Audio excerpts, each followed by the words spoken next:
before mine started going. Okay, whatever. We're doing it. It's wow, everything's live. I don't know if Facebook's live, but I don't care. I thought I saw it said live. Oh, now it's for real. No, it's doing it. Okay, so hi. Hello. It's Wednesday. Welcome to Talk Comics to me. I'm Chompenstein. I am Hector Haddonfield. And we bought comics and read them this week. Yeah, we bought these comics. We're going to talk about them. We got a few of them today. Yeah, not as much as last week, so you don't have to worry about listening to us for like an hour and 15 minutes. We're sorry. We'll try not to do that again. We got out of control last week. That was our bad. Yeah. And I only was I hadn't even been drinking like that whole beer yet, and just had parts of it. I was completely sober when I came over. I was just like, let's talk for over an hour for no reason. I had taken a nap, though. I think that's what it was. You're just ready to go. Yeah. I took a nap, and I was like, all right, I'm awake. Let's do it.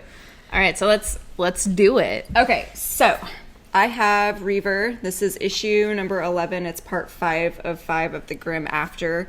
I think this is the last issue. I think so. I did not see anything in previews that continues it. I saw that there was a trade for this, and that was it.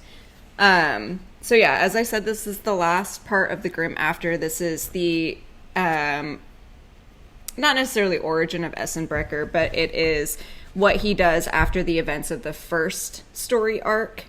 And he is pretty much his friend betrays him, his oldest friend who used to keep him safe in battle and stuff. I don't really know how to explain it without giving away too much. They were best friends. He betrayed him, is using these kids to poison the well. Okay. And he's killing kids and stuff with this drug that he's trying to put out on the streets. So Essenbrecher finds out about it and is like, you know what, that's not gonna work. And his little skin eater, whose name I always forget because it's not important, because the fact that she's a skin eater is way cooler. So right. They discover that the clan that she is from is who he is trying to kill. It's that's where he figured out how to do all this, is from her. Because she has, her clan has certain rituals and stuff, and that's, how they discovered how the drug was made. So after all this is said and done, they get one last warning, which is her head in a box. It's not actually her head, but she says, the message is, literally my life, I have to kill this person. And then that's, how it ends. So they could continue on. Yeah. But I really like how this ended. I thought that was really cool because, I don't know, Essen the entire time is saying all I was made to do was kill. That's the only reason I was put here for. That's the only thing that I'm good at.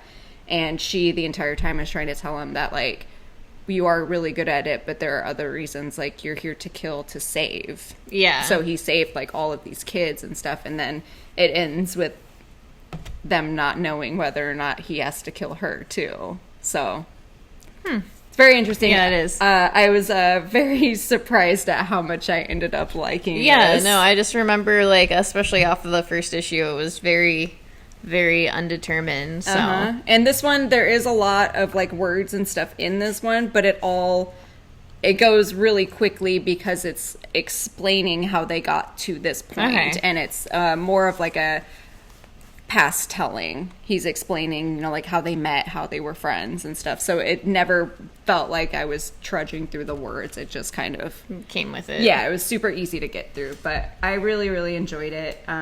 Part of me hopes that there is a second edition to this, but also I just don't. I would be fine if there wasn't. Yeah.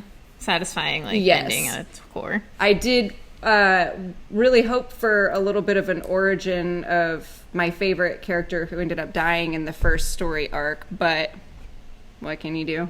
He's dead, so nobody gives a shit. Nobody. He was the good, honorable man anyway. So and he gave his life to save them.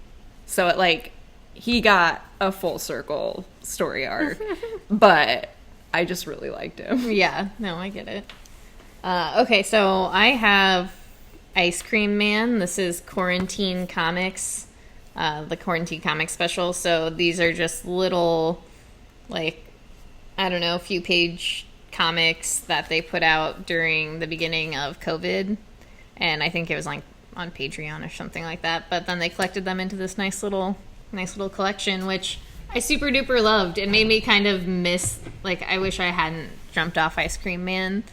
You know, I did kind of prematurely, I feel like, just because they killed a dog, but I had read so many books with dog killing that I just was like, this is the last straw. I got to get rid of this book. I get it. It makes sense. There were a few other things that, like, I kind of wasn't chill with, but, like, not chill with. You just didn't really care for it. Yeah, I didn't really, like the addition to the story. Mm-hmm. So I kind of dropped off of it, but then, like, I read this and I was like, fuck, this shit's good. Like, I just love, like, the little bit of creepiness, the kind of, like, quirkiness of the stories, and then in the back half, they have, like, guest stars do, like, a few.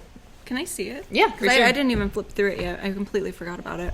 Yeah, no, it was a lot of fun and pretty quick read, and like I said, I enjoyed it quite a bit, and it was, I don't know, I'm fucking ready for the spooky season, like, since it got so cold and, like, gray outside. Like, I just want, like, I'm like, all right, we're gonna live in October for the rest of, like, from now until, like, I don't know, January, because who cares? Time means nothing here. That's true. Like, especially when the world is dying. Yeah, it's whatever month I fucking want it to be at this point.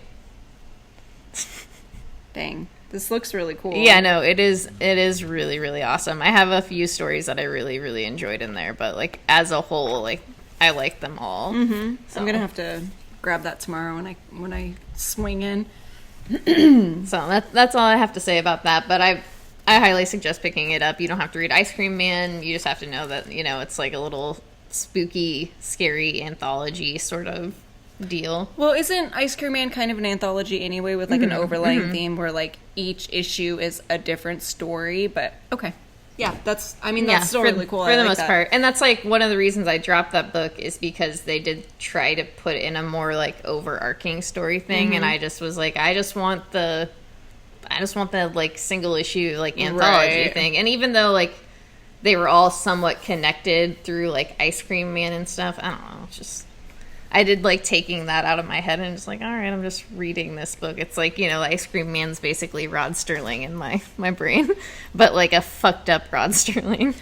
Speaking of that, I just have like a little side commentary here. So, Brayden and I got like a super fancy like 4K TV like a couple months ago, and we watched the Twilight Zone on it for the first time. I can't even explain to you how scared I was watching it, because like the picture was so clear, but then when he showed up on the screen, I was like, like I could see his eyebrows perfectly. Like, I've never watched it with that crisp. Yeah, like you could tell where it was filmed. Like it was beautiful. Like you have to come over and watch it sometime, because I was like trying to go to bed, but I couldn't because I was like, this looks so good. Yeah, no, that sounds amazing. Yeah, that was it. That's just what I wanted to say. I say Brayden and I bought it. It wasn't me. I didn't buy it at all. It was just Brayden. Who cares? I just benefit from it. You're married. You get it. What's mine is yours, dude. What's yours is mine. I'll burn it down in the fire when you die. You didn't need to say my plan out loud, but whatever. Okay, I have the last issue of Vlad Dracul. This is issue number 3. I actually didn't get around to reading this one yet because I just had a lot of other things that I was doing today. But I assume that since this is the last issue, it sums up the story. I know, based off of how the second issue went, that this has a confrontation between Vlad and his brother Radu. I'm just not sure exactly like what happens, but yeah, I mean, I guarantee that I'm gonna like it. I was flipping through it. The art is still really incredible. It's really violent. There's tons of death. There's a whole flock of bats. Do you think he turns into a vampire in the end? Oh, I hope so. That would be so cool. I mean, I don't think he does, but do you think he turns into Gary Oldman in the end? Oh, yep, he does, right there. But I know this is like some sort of conclusion, but I'm just not sure which way it's going to go. But yeah, this was a very, very nice book. All my books today are spooky, so this is our theme for the day, is spooky books. Yeah. I'm just gonna, did you know that, I'm sorry, everybody, did you know that Shudder doesn't have an app for PS4? I guess I never really questioned it because I get it through Amazon. Like my Amazon Prime is like how I watch it. So I never thought about, but no, that's messed up. And I'm going to write several letters and we're going to get this fixed because I need it on the PS4. I also need it on the PS4, because it's wild. I didn't know. I had no idea. Since Chris got it, I'm just like, all right, here I go. Mm-hmm. Nope. Well, the only reason we use the Amazon is because we don't even pay for it. We use the Amazon. Yeah. I mean, if I had to pay for it, we wouldn't use it at all. We would just get individually what we needed. But since we don't pay for it, well, it's just let's get every app that we need through it because this dad's a sucker. He's paying for us to watch everything for free. Write to Shudder.com. Tell them to get me an app so I can watch scary movies. That's a big deal, too, because I feel like I remember I tried downloading it onto my phone one time and it didn't work either. I don't remember. It was something weird, but I hate it, so we're going to change it. So next we have Vampire the Masquerade. This is issue number 2, Winter's Teeth. I completely had forgotten what happened in the first issue. I was too. Who are these people? What am I reading? And then I was like, oh, yeah, we followed, Cicely? Yeah. In the first issue and, met her sister and stuff. And then she met this vampire girl. Yeah. Okay, so I put it all together. I also had that problem because the only part that I can remember was the characters, the other characters, these ones, the other part of the story. Vampire. Yeah. Vampires. But yeah, no, this is Cecily Bain taking on a fledgling vampire. She's trying to teach her how to become or how to hunt, how to be a vampire and all that stuff, kind of tricking her at the same time to do tricking her, not really tricking her. I suppose tricking her in the sense that she's I'm gonna have to make you learn how to do these things, right? And she does it in a very tricking way. I don't know how else she's just not prepared for it, I suppose. I guess she just tells half truths, right? Because I don't know if it's necessarily tricking her, but it's one of those things it's just kind of teaching her the balance of life, no matter what, especially in that sort of sense. I think that's a better way of putting it, because it's not necessarily tricking. I just don't know the right word. But I do got to say my favorite part of this, as with your favorite part in the first one was, the character sheets. Yeah. This has a completely blank character sheet where you can create your own vampire. Hi, Patrick. Oh, Patrick, I've been waiting for you this whole time. I forgot to say goodbye when you left the shop today, and I've been feeling bad about it ever since then. That's all. Goodbye, Patrick. Goodbye. But yeah, no, I really enjoyed this book because of the weird stuff that they put in there where you can play along. Yeah. I think that's really cool. We should do these. We should do our own. Okay. I guess I'll say yes. Just this one time. Not in a serious way, just if we're going to do this, it's going to be serious and we're not doing it. My vampire's name is going to be Kazoo. Have you done that before? I use that name for everything. This sounds like a familiar character name, and then I was like... It was my character in Riffs. Kazoo, because I wanted to call him Kaz for short, and he sold his soul to have a demon wolf as his friend. So you know what? If we do this, I'm going to name mine Glitter Boy. That sounds... Yeah. Because that's, what I was going to do for Riffs as well. Yeah. I was going to be a Glitter Boy, and then my name was also going to be Glitter Boy, because why not? Why not? I can be Glitter Boy, the Glitter Boy. What was Chris's? Oh, I don't know. Probably some sort of robot with some sort of hacker name. It was like a weird techno wizard or something like that. Yeah, that sounds like something Chris would be. Yes. Okay, so anyway, that was Vampire the Masquerade, in case you didn't catch any of that. This is gonna happen for an hour today. Okay. Sorry, we've been having long days at work. So this is Buffy the Vampire Slayer. This is Willow. This is issue number 3. I was saying the whole title. It's issue number 3 of the Willow series. She's realizing shit in this town isn't the way it should be after having a really good day, a really gay day. Yeah, a very gay day.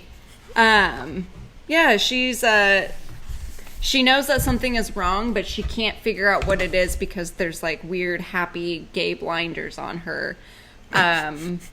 Yeah, that's the perfect way to describe it. I mean, yeah, because she's so entranced by everything that's going on in this town because she's used to being, where the Hellmouth is, where nothing ever goes right, and all of a sudden she's in this town where there's all these witches who are, just like her and who appreciate her and who are friendly to her and who want to help her in any way that they can. And so she knows that something is off about it, but she can't quite figure out what it is because she wants to believe that this is a real thing. Yeah, for sure. I don't know. I do enjoy this story because I do enjoy Willow, but I feel like it's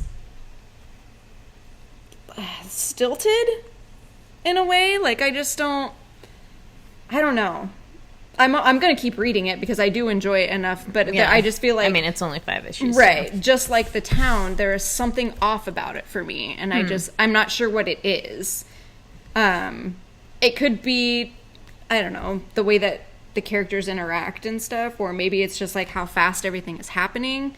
I know that it is only 5 issues, like you said, and so they kind of have to get in and wrap it up really fast. Yeah. But I don't know, there's just something odd about it to me. Yeah, I don't know if I feel that way.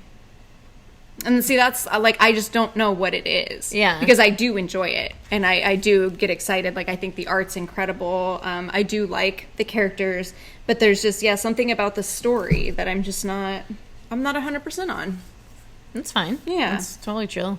But again, it's not enough where I'm just gonna, I hate this story. Yeah. That's not it at all. I do actually really enjoy this story. Maybe it's just like once it wraps up within the next couple issues, it'll all come together for you too. Like whatever piece is missing, it'll fit in.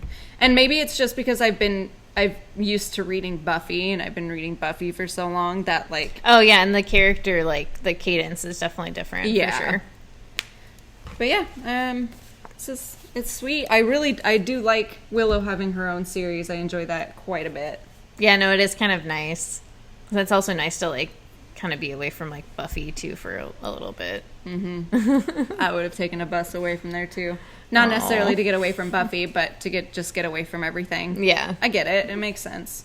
Buffy is a part of that, though. Oh, for sure. Okay, your turn. Okay, I have the plot. This is issue number 6. This one actually came out. Was it last week or the week before that? Week, I don't remember. I just remember the books were folded in half. Yeah, I was like, I'll take this home to read it, and I couldn't even hold it open. But this just kind of continues the story of how. I'm just imagining. Yeah, I was just trying to hold it, and it was folded. So I was like, how am I going to do this? But yeah, so I read this today. Actually, I think I read this today. I shook my head up and down I know, you did it. Yeah, that's when you did it. So this continues the story of how this house is haunted. It kind of gets more into the history of the family who has lived there previously, and it kind of made me think that it wasn't just the house, it was a combination of the house and the people. So as I've mentioned many times before with this story, there's a saying throughout the family that is, in order to receive, first you must give. This goes into the first giving, I guess. It's exactly what you think it is. Kinda. This is a super spooky book, and I really love this because there's a lot of spooky stuff that happens in here. But the one thing that I do really enjoy is when it goes into the kids are disappearing in the house, and they're going off on their own little weird dimensional adventures. Okay. But whenever there's somewhere new, the color scheme changes, which I just thought was super cool. So the boy ends up finding. I don't think it's the mom. I think it's a relative and he goes with her and stuff, and some weird stuff is happening to the uncle. I can't even like fully explain because it's one of those where they give you like half plots. Okay. Because it's going to come together in like the next issue, so you're getting like 3 different parts of 3 different stories, but it's super gross and spooky. I really do love this story. I think it's fantastic. The art is just so good. I know. I love how I wish I had started reading that book. It's crazy because like the first couple issues, like I enjoyed it a lot, especially because of the fact that it's not a typical like haunted house story, but I didn't know how much I enjoyed it until I guess just recently when it's all coming together, because I feel like the story is winding down and you're gonna get a conclusion pretty soon, but that's the first giving. All right. It's I'll let you borrow them if you want to. I can dig them out and you can read them because they're perfect for this time of year. They're nice and spooky, and they got some pretty solid characters, which I did not think about at all, because the uncle, when he's introduced, he just has not done anything with his life. He's a big loser and stuff, but he's actually stepping up and like saving these kids because he's like, it's all my brother has left in this world. Yeah. Like, I got to do something, and I like him a whole lot.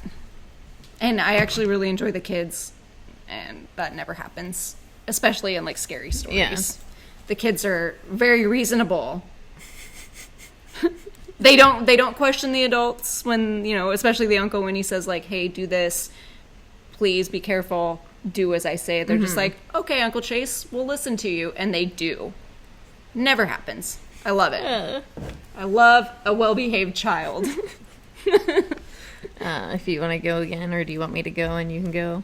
I can go again. It's no big deal. It's up to you. Because I'm not going to give away too much because this is a really cool issue. Okay. And I know that you're going to be reading this eventually. This is Wellington. This is the last issue. Issue number 5. This gets the main character's final battle with the Varkgeist done. And, you know, it concludes the bad guys and all the evil that had been happening and stuff. But there's a lot of really cool shape-shifting details in here. And it looks sick as fuck. Yeah, this story, I did not think that I was going to like this, which I say that about a lot of these stories, but this one in particular because it's from the creator of Lore, and I didn't really care for Lore. I mainly got these because I wanted DJ to read them, because Lore is my roommate DJ's. It's one of his favorite podcasts. Okay. I read it because of that one page of the woman with like the deer hooves. I was like, oh, cool. The story is great. It's got all the kinds of evil that I wanted. All right. That's not what you were saying earlier, so this is like a full 180 from like this morning. After I like read it and like flipped through it, I was like, all right, dude, okay, this is like, I think it's mostly just the ending, the way that it ends, where there is a conclusion, but it's not very satisfying. All right. I mean, for the person. Yeah. Like, for me, it was very satisfying. Yeah, no, I understand how you like the torture at the end of the story. Those are my favorite kind of things. But yeah, no, the art in particular in this, I think, is what kept me going. But this is also another one of those things where it's like they could continue with like a second part if they wanted to. I don't think they should, because I think that the ending for this was fine. That's it. All right. Yes. All right. I got really excited because I had read it and then I flipped through it again earlier and I was like, okay, no, this is actually really good. And I got excited thinking about you reading it, and then it's spooky season. Well, that means I'm going to have to catch up. Thank God it's only 5 issues. Yeah, right. I've had the 3 issues sitting in my apartment since COVID, so we were busy with trades then. Yeah, that is true. That was my mindset. Like, trades only. These floppies can wait. And also, I was like, Comix will come back and it'll be fine. And yeah, no, I thought the same thing, because I was like, oh, they'll come in, like, they'll trickle in. And then all of a sudden, Marvel was just like, here, take everything that we've ever had. And then, no. Okay, so, I have Something is Killing the Children. This is issue number 10. I say this every time. I fucking love the shit out of this book. I was talking to Chris yesterday. Is it spooky? It is spooky, but it's also graphic as hell. Ooh. Shit is just popping off. I just love it because, honestly, I love how just, like, nonchalantly and graphically they kill children in this book. They just rip kids apart, and it's like, well, it's in the title of the book, so why else would you be reading this? Like, I was telling Chris, I was like, yeah, they just kill kids, and he was like, it is called Something is Killing the Children. I was like, yeah, but, like, even with, like, horror films and, like, things in general, they have that, like, tendency not to, like, shy away from this. This does not. This is incredibly graphic. This is, and it's just, like, the way they do it is really great. But, yeah, everything is coming to a head. Basically, Erica is taking James and just trying to, like, get out because all of these monsters have relayed on this point where because they were doing all of the recognitions of the kids' bodies by their parents, like, at the school. Okay. So all these families and kids are at the school. All of these monsters that eat children are outside and just killed a bunch of kids. And they are hungry for children. Ooh, so, I love a good child slaughter. So it's like, Erica's like, get everybody the fuck inside! And, like, they're just trying to kill all of these guys. It's awesome. I love how this story built itself up to, like, what is happening right now. I'm just absolutely, every time, completely satisfied. It's just so good. So I forgot to ask, do you know what is killing, like, do you know what the monster is? Yeah, you see the monsters. Okay. And I mean, as a kid you see the monsters, as an adult you do not. Okay, see that, yeah, that's what I would have been wondering. So at this, like, they're in this parking lot. Oh, yeah. Yeah, so they're in this parking lot, and this kid is, like, sees the monster, but, like, as they see this monster pick her up and, like, rip her apart, it's just, like, you know, it's the adults see nothing, and they're just like, what the hell? So, but, like, the kids can see exactly. Yeah, okay, yeah. Okay. So it's, I love that. That's really cool. It's a really cool aspect of it. It's just, Now, do the monster hunters all wear that mask? For the most part, yeah. Okay. Their little clan or whatever. Okay. So I do love a good child slaughter, man.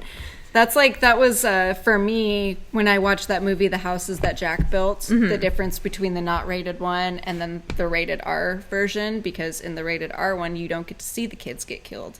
In the not rated one, you get to see those kids get shot in the head, and I was like, that one's way better. Yeah, it's not like that I enjoy watching children be killed. It's just that I did I like when they include it. Yeah, it was nice to be like, okay, like, you're just gonna do this. I don't know. It's a really good story. It's like, it sets a really great tone. Like, I don't know, the monsters are a little, like, the way they look isn't my deal very much, but I still, like, enjoy that aspect of them. Like, I do enjoy that they gave you exactly what's killing the children in, like, the very first issue, because at first I was like, I don't know if this is what it's gonna be, and that is exactly what it's gonna be. But it just built itself up to, like, let you know that, like, oh, they're nesting, oh, they've been, like, building up so many of them, like, and now that, like, and oh, there's this, like, group of monster hunters that exist who kill people once they find out about them. And, like, at this point, the whole entire town basically knows about them and knows about the monsters. So there's, like, an added layer of, like, plot there. Right. And see, when I had seen it either, I was like, oh, that's not scary. But I also, in this sort of situation, tried to remember that, like, I've been desensitized to things that are scary, like monsters and stuff from movies. But imagine, as a kid, like, seeing that for the first time, like, in real life. Yeah, like, and that is terrifying. That would scare the shit out of me. So I like to put and I feel like if any brain. And I was thinking, like, about, like, any kid who would, like, accidentally pick up this book and flip through it and just be like, what the hell? That would be not fun. Yeah. And maybe even as a weird thing, like, as adults now, like, when we see it, maybe that's not the real monster. Maybe that's just what our adult brains see. Maybe what we're seeing on the page is different than what kids are seeing. That's 100% possible. I try to keep my kid brain think about that kind of stuff. It's hard. Well, I mean, we all interpret things differently anyway, so. That's true. Anyway. Okay. That's some psychology shit right there. Let's get into it another time when we have another hour to spare. So here's another spooky book. It's seriously all spooky books this week. And then we're getting into X-Men, so it's which is can be spooky. But this is The Red Mother. This is issue number 8. This... I mean, I like this issue a lot. Oh, no, I did too. I loved it a whole lot. I loved I know this is like a very almost minor detail, but I loved the montage of her getting on with her life. But I love the way that it's drawn, where you can see like how in the beginning of the series she just does not seem happy. Yeah, like you can see it in her face and her eyes, but in this you can see that she looks lighter. Yeah, and that's a really great way to describe that. And then you see the heaviness like come back like when stuff starts happening again. And I really love his art so much. I love it. Yeah, I don't know what, there's something particularly like interesting about this like story as well. Like I don't know if it's just like the way it started, and like now it's not like, you know, it kind of started off where it kind of the same with like Something is Killing the Children, where you're just like, all right, this huge murder just happened, here's like the spooky man, here's what this is about. But it's not been about that really at all. No, it's you know, her trying to deal with, she does see things because of her eye, but it's her like moving past it in a way, but it's still trying to like catch up with her. And it most definitely has at this point. Yeah, and this is where it does really, really catch up to her. And I gotta say, like, I'm very sad. Like, if that ends, yeah, no, like I also was just like, come on. Like, this dude's got like a perfect jawline. He's got that red hair. Like, well, he is also, sweet. I think the problem is, you know, like we've grown to like Daisy, right? Yeah, we've grown absolutely. to like enjoy this character. We've grown to like empathize and want her to like succeed and do these things, even though we know what she's doing and like the position she is in isn't the safest, and she just can't get a break. Yeah, and then she finds this person who's like bringing her that like little bit of joy that she can like truly have, and then, you know, we don't know. And then stuff happens. Yeah, and so it is. Such is life. Yeah, so it is a bummer, but it is. But yeah, no, this series I feel like is it's very almost, it's a slow burn. Oh, for sure, absolutely a slow burn. But I am never bummed out to see it, or like bummed out by the end of the issue because like not enough happened. Yeah, like true. Yeah, I get that it's one of those stories where it's like it gradually builds over time, because in every issue there is something unsettling that happens in it that you know is going to lead up to something bigger. And I for how many other Jeremy Hahn's stories that I've read that just weren't as satisfying as I wanted them to be, I love this one. I was very almost surprised by it. I really enjoyed the first issue and that was when I was just like, okay, I'm gonna give it a go, because Danny Luckart just cannot do wrong in my eyes. So I was gonna again read it regardless, but I'm very satisfied with this one. I do love it, and Boom has been putting out a lot of really good books this year. Yeah, super good. I don't disagree. Like consistent titles. Yeah, I'm like, I wanna check this out. Yeah, I don't think I've been disappointed by one Boom title this year. No. At least this year. I would say anything I've picked out, like, no. It's like trying to think. I know, I can't think of anything. But then I'm like, how many comics? Yeah, we're just like, okay, let's look at this wall. Here, let's see what we got. But no, Boom has been great this year. So many good titles. And that's just one of them. Yeah. So maybe we'll put together a list of our favorite Boomies. That is true. That's true. We still have to put a list of fantasy books together. Yes, we will do that too. Siri, can you make a reminder oh, I have Siri turned off. Okay. What do you want to do first? Do X Factor. We could do it in the order it goes: Marauders, X Factor, X Force. Let's do it. I believe that is the order. Okay. I read the bin because it was, I don't know why it mattered. Yeah. Okay. Because it doesn't. So this is Marauders. This is issue number 12.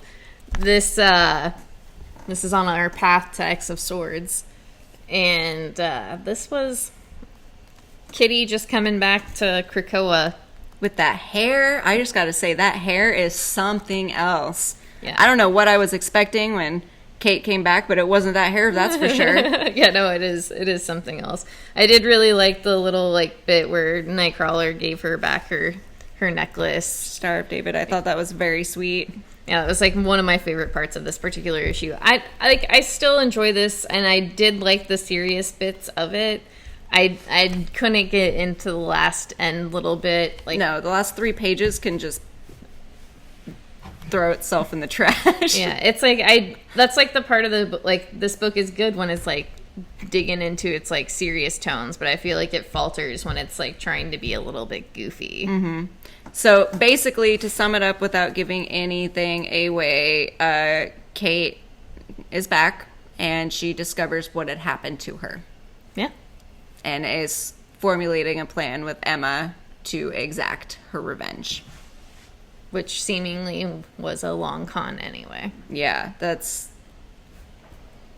Who knows? Who knows? We'll figure it out. Yeah, hopefully. Yeah, I'm kind of on the same page with it. Like, I enjoy it, and I enjoy the characters a lot, but sometimes I just feel like some of the stuff just isn't necessary, and I don't know why it's there. Yeah, I just feel, it doesn't fit the tone or the beat, like, what's going on. And, like, that's how I felt, like, with the very end of it, because it's just, like, all of it was very, like, you know, this is the stuff that's happening. Mm-hmm. These are, like, the important things. And then it was like, and also... Let's just throw this Let's in. do this thing. And you're like, okay, but we don't need to. The fact that it's a tattoo is, like, the strangest thing to me.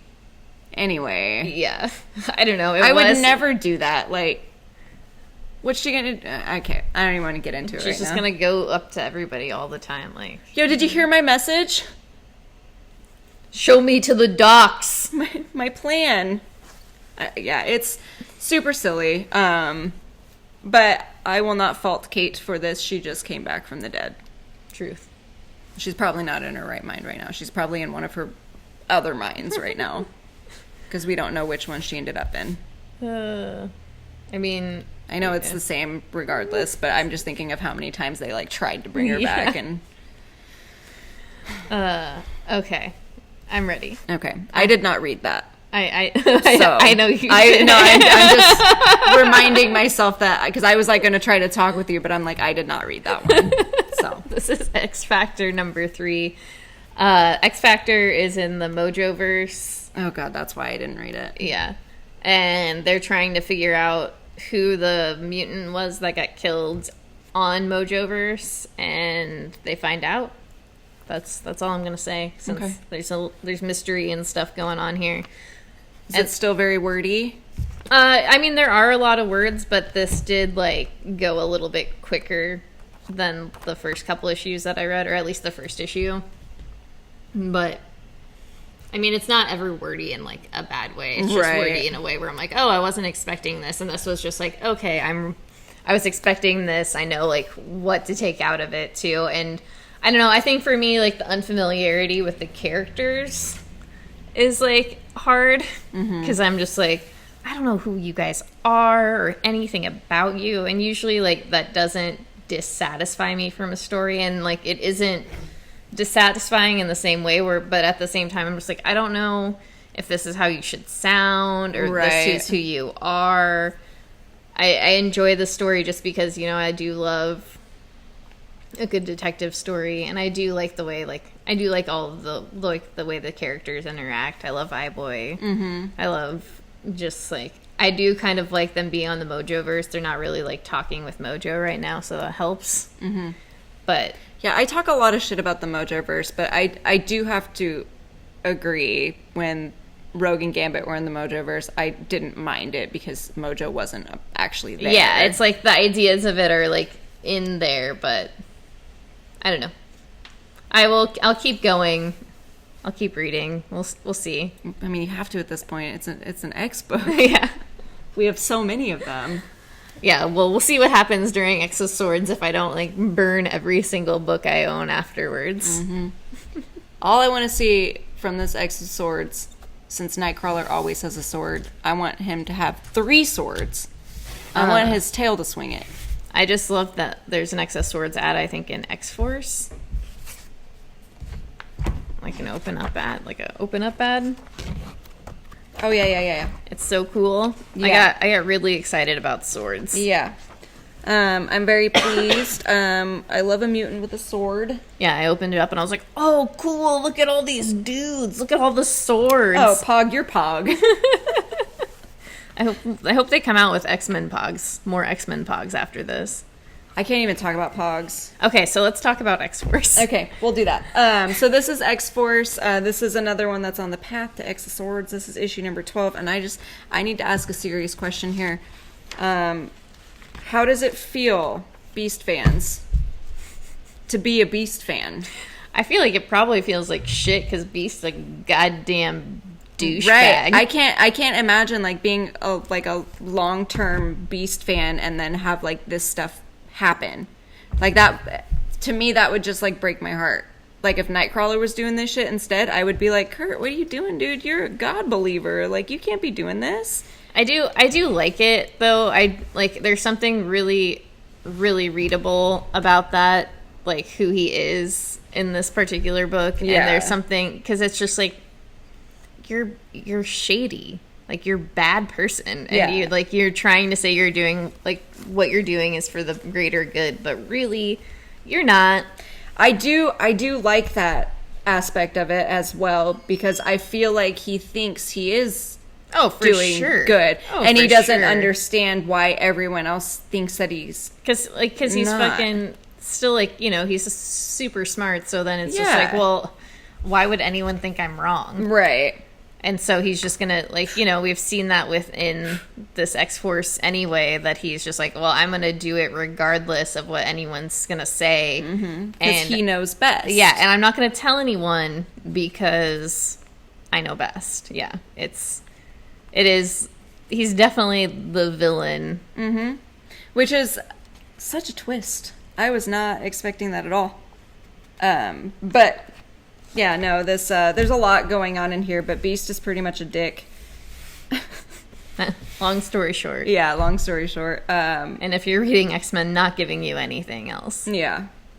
Yeah, because I really don't want to spoil anything, because there's like two different stories going on here. If you had read the last issue, what is it? Mikhail? Yeah. Mikhail Rasputin now has... Is that giving anything? Is that spoiling it? Because I feel like if you read... No, he took the... I was like, he took the Cerebro sword he took at the end. Cerebro's sword, and he... Kid Omega as well. And he is not a good man. But yeah, so with the Cerebro sword? Yes, thank you. I have a hard time saying that. Any variation of that word, I just have a very difficult time saying it. But basically, yeah, he has that, and with that, all the information that they need to do bad things. Yep. So, this is leading up. When does that start, actually? Next week? 23rd. Okay, so we got... 2 more weeks. 2 more weeks? Yes. And then it's like 3 Xbooks every single week. So, yeah, next week is the giant-size X-Men Storm, which I'm very excited stoked. about. Yeah. X-Men and Excalibur, which the Excalibur variant, is that the Alex Ross Nightcrawler one? I cannot remember. One of these issues of Excalibur has a really incredible Alex Ross variant. I just wanted to say that. But I feel like all of the Marvel books, like, for the next few weeks have, like, they really all good... have really great Alex Ross covers. I mean, all of the X-Men books have real solid, like, X-Men Alex Ross covers. Yeah, I'm getting most of them that I special ordered. I mean, I guess I'm not getting them for anything I did not special order, so. Yeah, I did. I got the Nightcrawler one for sure, obviously, because I was like, you're going to put that up on previews and expect me not to order it? Anyway, but yeah, that's it. I had something to say, but now I can't. If anyone is reading the Joker Wars right now, tell me what you think, because I've been hearing a lot of different things from people. I haven't read any of it because I don't care, but I do want to know what other people's thinking is, because Wendy said that Jason was reading it. Jason doesn't care about, like Joker or anything like that, but he actually has been enjoying it. So okay. I was just curious about what everyone else thinks. That's all. All right. Well, thanks for visiting us. I'm going to put my GoFundMe in the comment section. Yeah, Champ is going back to school. Help Champ go back to school. Get the life Champ deserves. And, also so we can continue bringing you stuff every single week, because I got to pay for them SoundCloud, and Spotify. and all the shit I gotta pay for to bring us to you. So anyway, we love you. Thank you for everything. We'll see you on the flippity flip. Yes, Patrick, I'm going to send you a message here in a little bit. I'm going to chat with you about it.